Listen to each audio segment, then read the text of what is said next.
Elena Vasquez had been sitting at the downtown bus stop for 2 hours, watching her breath form small clouds in the December air while she tried to figure out where to go next.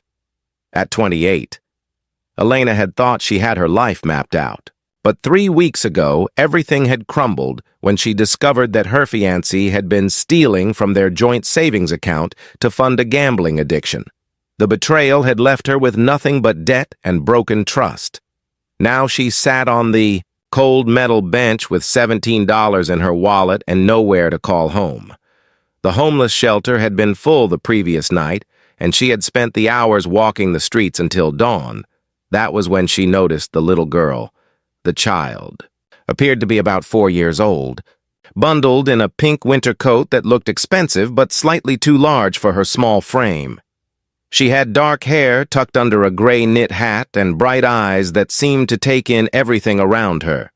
What struck Elena most was that the child was alone. "Excuse me, sweetie," Elena said gently. "Are you waiting for someone?"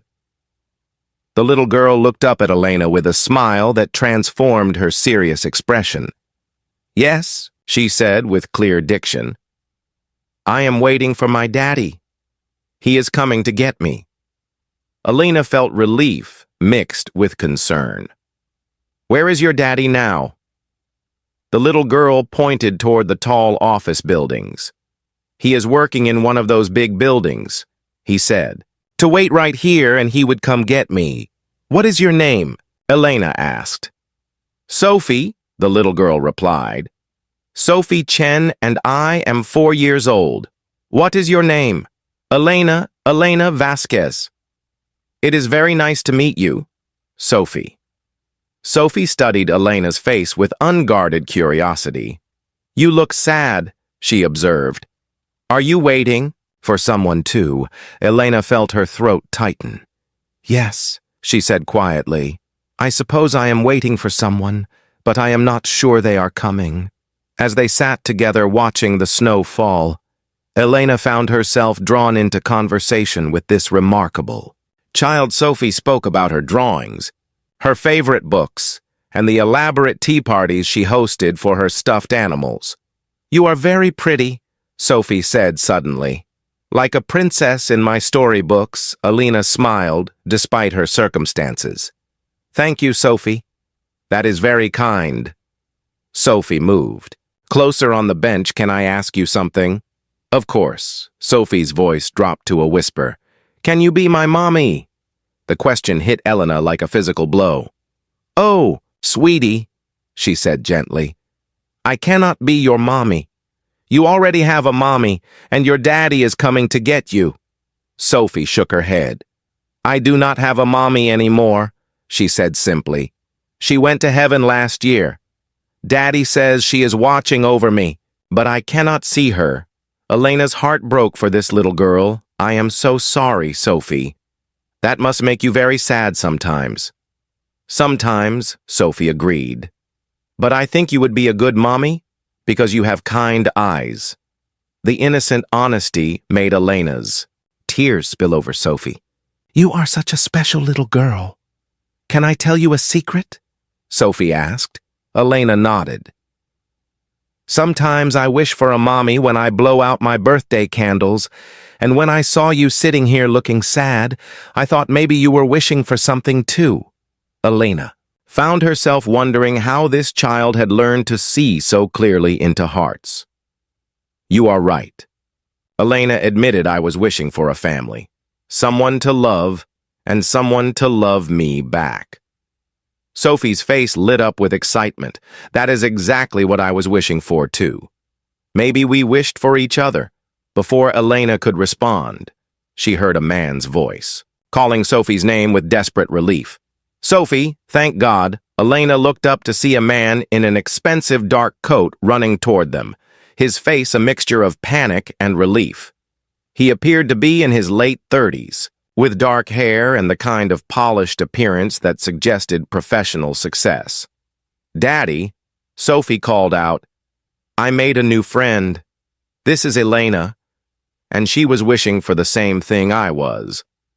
The man reached them and knelt down to Sophie's level. "Sophie, You scared me so much.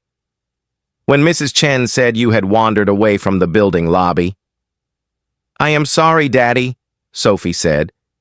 But I saw the snow and wanted to look at it. And then I met Elena, and we had a very important conversation.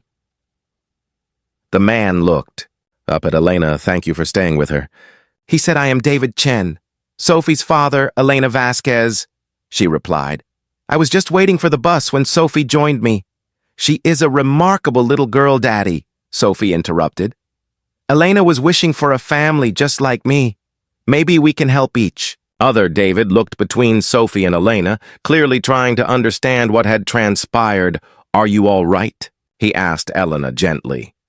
Do you need help getting somewhere? Elena felt exposed under their attention. I am between situations right now, she said carefully.